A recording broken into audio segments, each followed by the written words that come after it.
Kisah Utsman bin Affan radhiyallahu an.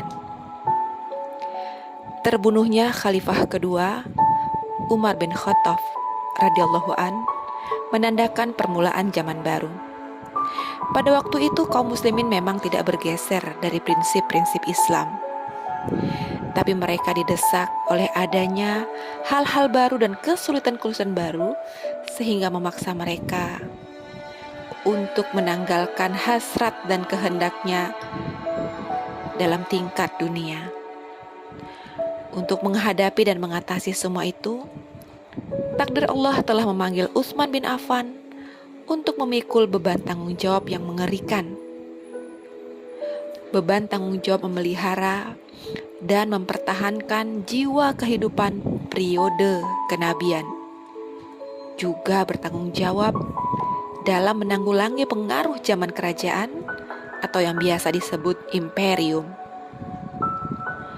Bagaimana awal mula Utsman masuk Islam? Takdir Allah lah yang telah menentukan Utsman untuk menyertai rombongan pertama yang menerima hidayah dan agama Allah. Utsman termasuk salah satu dari ke-7 orang yang selalu mendampingi dan menyertai perjuangan Rasulullah Sallallahu Alaihi Wasallam. Utsman sangat mengenal siapa dan bagaimana Nabi Muhammad Sallallahu Alaihi Wasallam ketika pertama menjadi nabi. Dia mengetahui dengan sebenar-benarnya ucapan Muhammad Sallallahu Alaihi Wasallam. Pada suatu hari, ketika pulang dari perjalanan dagangnya ke Syam, dan ketika rombongan kafilahnya beristirahat di tempat teduh, Utsman dan kawan-kawannya tertidur. Ketika sedang tidur, tiba-tiba ia bermimpi mendengar suara yang menyeru mereka agar bangun, karena orang yang bernama Ahmad telah muncul di kota Mekah. Rupanya telah sampai berita gembira kepada Utsman tentang hadirnya seorang Nabi Allah, Nabi akhir zaman. Mendapat berita itu, Utsman yang pemalu, yang kelapangan dadanya dan kemurahan jiwanya, mendorongnya untuk bertemu dengan Muhammad Sallallahu Alaihi Wasallam. Itulah awal keislamannya.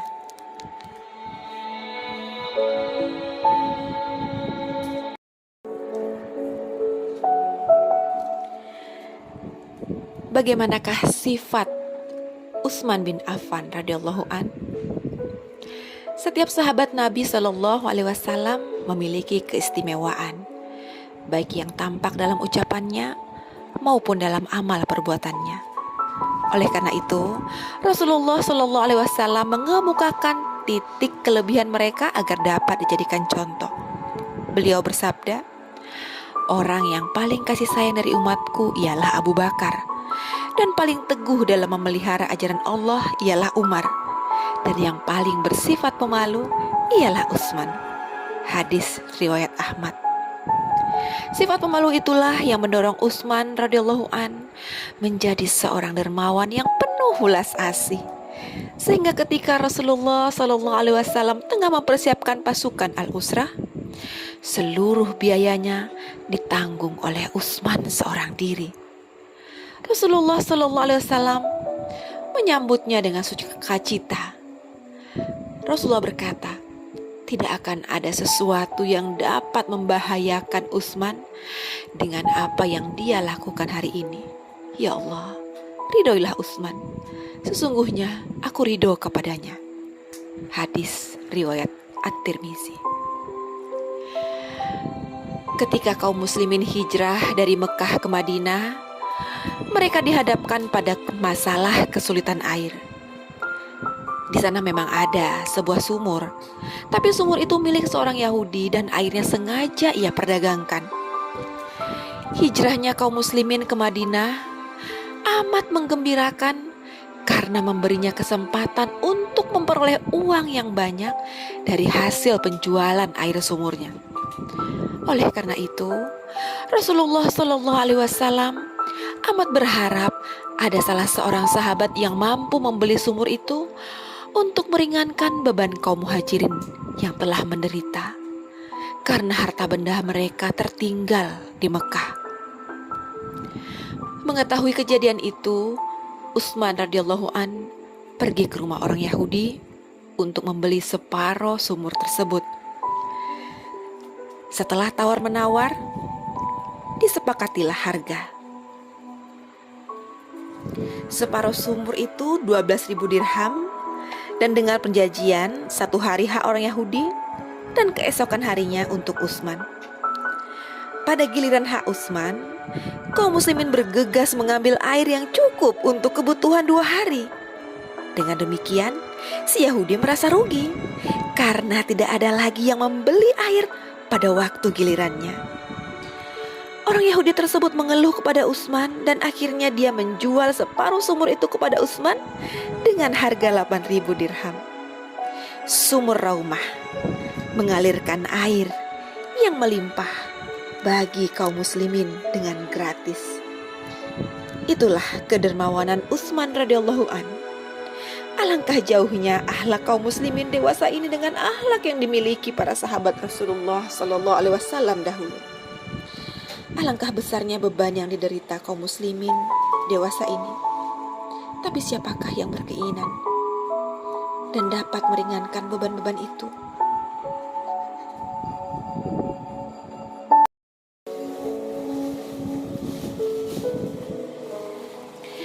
Di masa Khalifah Abu Bakar As-Siddiq radhiyallahu an, kaum muslimin dilanda paceklik yang dahsyat. Mereka mendatangi Khalifah Abu Bakar dan berkata, "Wahai Khalifah Rasulullah, langit tidak menurunkan hujan dan bumi kering tidak menumbuhkan tanaman, dan orang-orang meramalkan datangnya bencana. Maka apa yang harus kita lakukan?" Abu Bakar menjawab, "Pergilah dan sabarlah. Aku berharap sebelum tiba malam hari, Allah akan meringankan kesulitan kalian."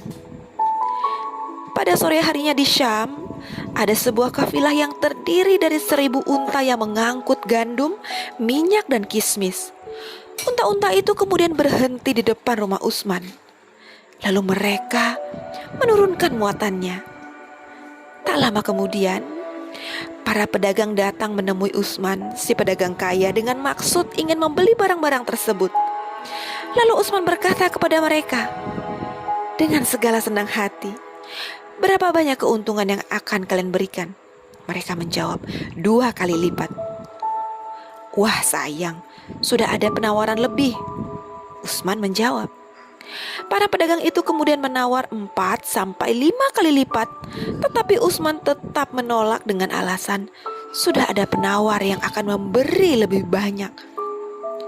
Para pedagang menjadi penasaran, lalu berkata lagi pada Utsman, "Wahai Utsman, di Madinah tidak ada pedagang selain kami, dan tidak ada yang mendahului kami dalam penawaran. Siapa yang berani memberi lebih?" Utsman menjawab, "Allah Subhanahu wa ta'ala memberi kepadaku 10 kali lipat. Apakah kalian bisa memberi lebih dari itu?"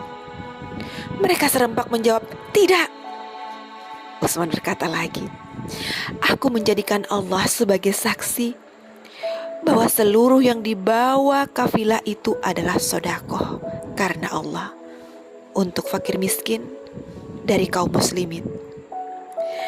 Sore hari itu juga Utsman radhiyallahu an membagi-bagikan seluruh makanan yang dibawa onta tadi kepada setiap fakir dan miskin.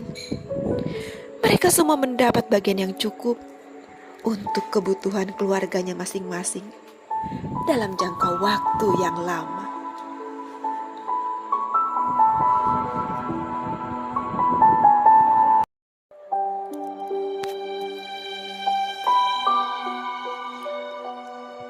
Pada suatu hari, Rasulullah Shallallahu Alaihi Wasallam sedang berbaring dan gamisnya terangkat sehingga salah satu betisnya tampak. Selesai berbincang-bincang, Abu Bakar pun segera pulang. Kemudian datang Umar, dan setelah berbincang-bincang beberapa waktu lamanya, Umar pun pulang. Kebetulan Utsman datang dan minta izin bertemu dengannya. Mendengar Utsman yang datang, Rasulullah tiba-tiba duduk dan merapihkan pakaiannya, lalu menutupi betisnya yang terbuka tadi. Setelah Utsman pulang, Aisyah bertanya, "Ya Rasulullah, engkau tidak bersiap bagi kedatangan Abu Bakar dan Umar sebagaimana kepada Utsman?" Rasulullah Shallallahu Alaihi Wasallam menjawab, "Utsman seorang pemalu. Kalau dia masuk, sedang aku masih berbaring, dia pasti malu untuk masuk dan akan cepat-cepat pulang sebelum menyelesaikan hajatnya. Wahai Aisyah, tidakkah aku patut malu kepada seseorang yang dimalui atau disegani oleh para malaikat?" Hadis riwayat Ahmad. Rasulullah Shallallahu Alaihi Wasallam telah mengangkat malu ke permukaan sebagai teladan dan pelita dalam mendidik umat. Bukankah Rasulullah bersifat pemalu, bahkan lebih pemalu dari seorang gadis dalam pingitannya? Bahkan beliau juga bersabda, "Malu tidak menimbulkan kecuali kebaikan."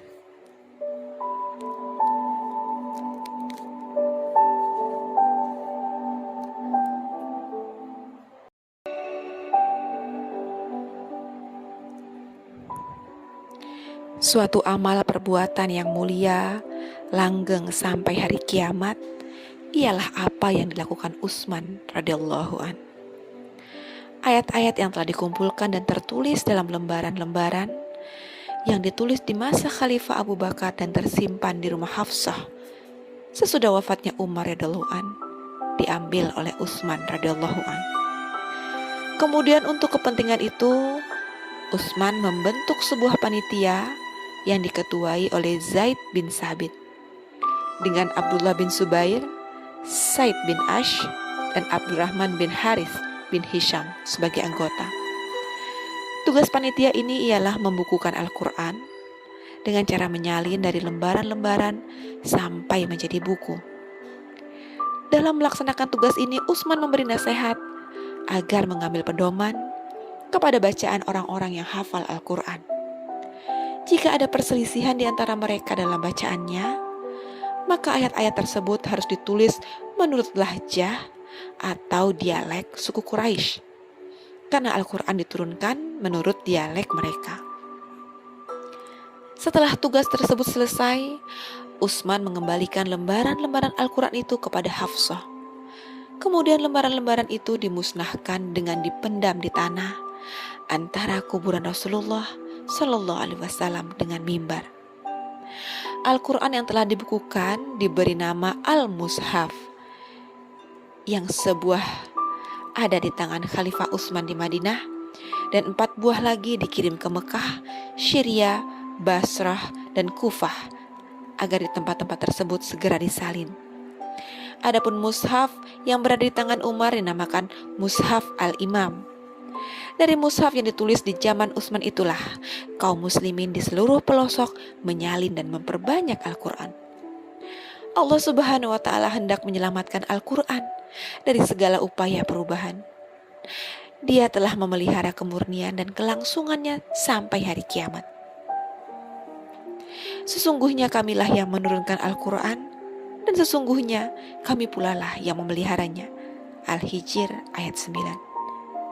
Utsman radhiyallahu an akan tetap selalu dikenang sebagai orang yang paling berjasa dalam bidang ini.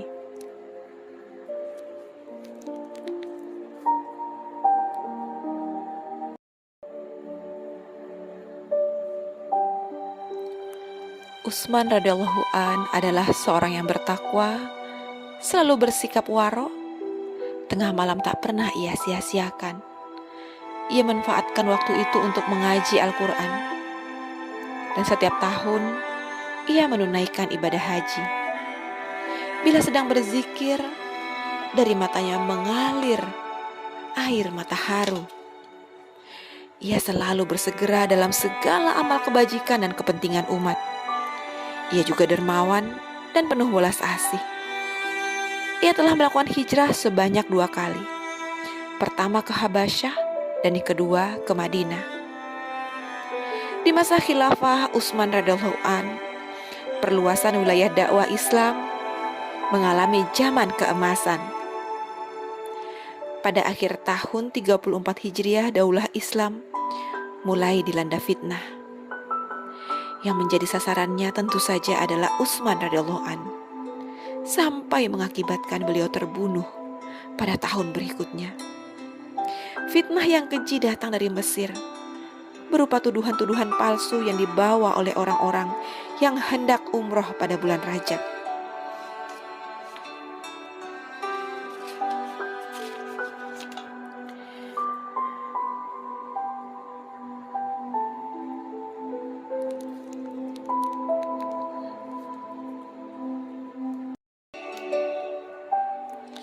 Ketika Utsman radhiyallahu an difitnah, Ali bin Abi Thalib mati-matian membela Utsman dan menyangkal tuduhan mereka.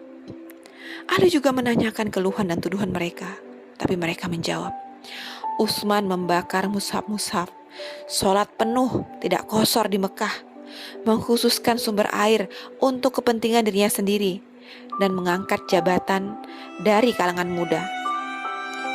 Ia juga mengutamakan segala fasilitas untuk Bani Umayyah golongannya melebihi orang lain. Pada hari Jumat, Utsman berkhotbah dan mengangkat tangannya seraya berkata, Ya Allah, aku beristighfar dan bertobat kepadamu. Aku bertobat atas perbuatanku. Sayyidina Ali radhiyallahu an menjawab, mushaf-mushaf yang dibakar ialah yang mengandung perselisihan, dan yang ada sekarang ini adalah yang disepakati bersama kesahannya. Adapun sholat penuh atau qashar yang dilakukannya di Mekah adalah karena dia berkeluarga di Mekah dan dia berniat tinggal di sana. Oleh karena itulah sholatnya tidak diqashar. Adapun sumber air yang dikhususkan itu adalah untuk ternak sedekah sampai mereka besar, bukan untuk ternak unta dan domba miliknya sendiri. Umar juga pernah melakukan ini sebelumnya. Adapun mengangkat pejabat dari yang berusia muda, hal ini dilakukan karena orang-orang tersebut memang sudah sepantasnya jika dilihat dari kemampuan dan sifat yang dimilikinya. Rasulullah SAW juga pernah mengangkat Attab bin Usaid yang berusia 20 tahun sebagai wali Mekah. Rasulullah pun mengangkat Usama bin Zaid bin Harithah yang masih berusia 20 tahun menjadi panglima perang. Dan banyak juga orang yang mengkritik kepemimpinannya. Adapun dia mengutamakan kaumnya Bani Umayyah, karena Rasulullah SAW sendiri mendahulukan Quraisy daripada bani lainnya. Demi Allah, kalau kunci surga di tanganku, aku akan memasukkan Bani Umayyah ke surga.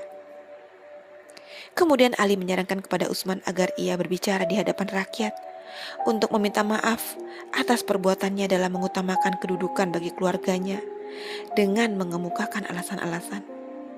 Utsman menangis terseduh-seduh, hingga seluruh yang hadir pun ikut menangis. Sesudah itu, rakyat sangat bersimpati kepada imam mereka Utsman radhiyallahu an. Utsman berjanji akan memperbaiki kesalahan-kesalahannya yang lalu. Setelah itu dia turun dari mimbar dan memimpin sholat. Lalu dia pulang. Rakyat pulang dengan rasa puas. Tapi peniup-peniup api fitnah terus melangsungkan rencana jahatnya. Di antara mereka ada yang menyebarkan tulisan dengan tanda tangan palsu dari para sahabat terkemuka yang menjelek-jelekan Utsman. Mereka juga menuntut Utsman agar dibunuh. Utsman masih tetap mengimami sholat. Dan ketika sedang berkhotbah Jumat, dia dipaksa turun dari atas mimbar. Lalu dia dianiaya sampai beberapa tulangnya patah dan kepalanya retak. Maka ia segera diangkut ke rumahnya. Keadaan semakin parah dan Utsman dikepung di rumahnya lebih dari sebulan. Dia hanya bisa berdiam diri di rumah dan tidak pergi ke masjid.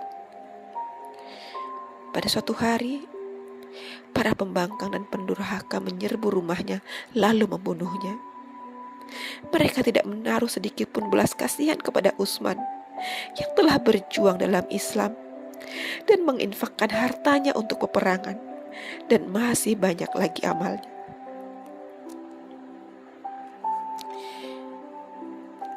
Ketika itu, Utsman radhiyallahu an dalam keadaan berpuasa. Utsman berkata, aku memilih berbuka puasa di tempat Nabi SAW. Tepat pada sore hari itu, Utsman radhiyallahu an dibunuh. Ia dimakamkan di semak-semak bukit sebelah timur pekuburan Al-Baqi. Utsman radhiyallahu an meninggal pada usia 80 tahun. Utsman memangku jabatan khalifah selama 11 tahun 11 bulan dan 14 hari. Ia meninggalkan anak-anaknya yang berjumlah 16 orang, 9 laki-laki dan 7 perempuan. Rahmat Allah bagimu, hai Utsman, dan laknat Allah bagi para pembunuhnya dan bagi penyulut api fitnah.